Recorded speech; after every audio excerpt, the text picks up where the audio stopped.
निर्जला एकादशी की कथा। निर्जला एकादशी सभी एकादशियों में सबसे श्रेष्ठ और पुण्यदायक मानी जाती है। इसे भीम एकादशी भी कहा जाता है क्योंकि इसका संबंध महाभारत के भीमसेन से जुड़ा हुआ है। यह ज्येष्ठ मास की शुक्ल पक्ष की एकादशी को आती है।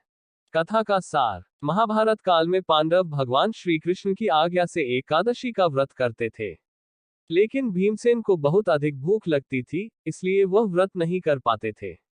यह बात उन्हें बहुत खलती थी क्योंकि वह धर्म का पालन करना चाहते थे।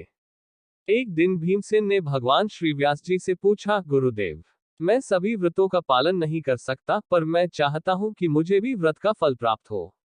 कृपया मुझे ऐसा उपाय बताइए जिससे मुझे सब व्रतों का फल एक साथ मिल जाए।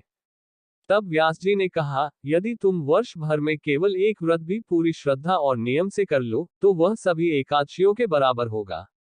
वह व्रत है निर्जला एकादशी। इस दिन जल भी ग्रहण नहीं किया जाता है। इसे करने से वर्ष की सभी एकादशियों का पुण्य प्राप्त होता है। भीमसेन ने इस कठिन व्रत का पालन किया, बिना जल के, बिना अन्न के। उन्होंने पूरे दिन भगवान विष्णु का ध्यान किया और रात भर जागरण किया।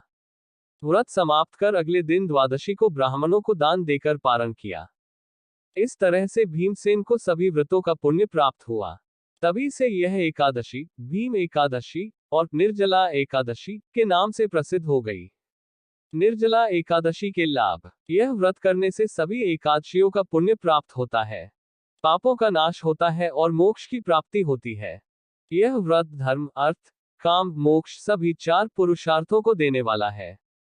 निर्जला एकादशी व्रत विधि। निर्जला एकादशी पर सूर्योदय से पूर्व उठकर स्नान आदि से निवृत्त होकर स्वच्छ वस्त्र धारण करें। इसके बाद पूजा स्थल को साफ करें। व्रत का संकल्प लें। भगवान विष्णु का गंगा जल से अभिषेक करें। श्री हरि को पुष्प, फल, तुलसी दल व अक्षत आदि अर्पित करें। भगवान विष्णु की आरती करें और उन्हें भोग लगाएं। दिन भर इन बातों का ध्यान रखें। 1. पवित्रीकरण के समय जल आचमन के अलावा अगले दिन सूर्योदय तक पानी नहीं पिए।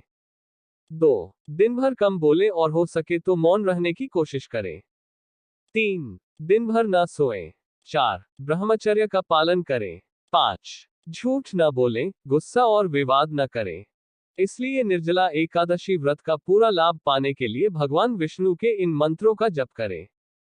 भुजक्षन पद्मनाभ सुरेशम, विश्वाधार गगन सदृशम मेघवर्ण शुभांगम, लक्ष्मीकांतम कमलनयन योगेभिर्ध्यानगम्यम, वंदे विष्णुन भवभ्यहर सर्वलोकनाथम।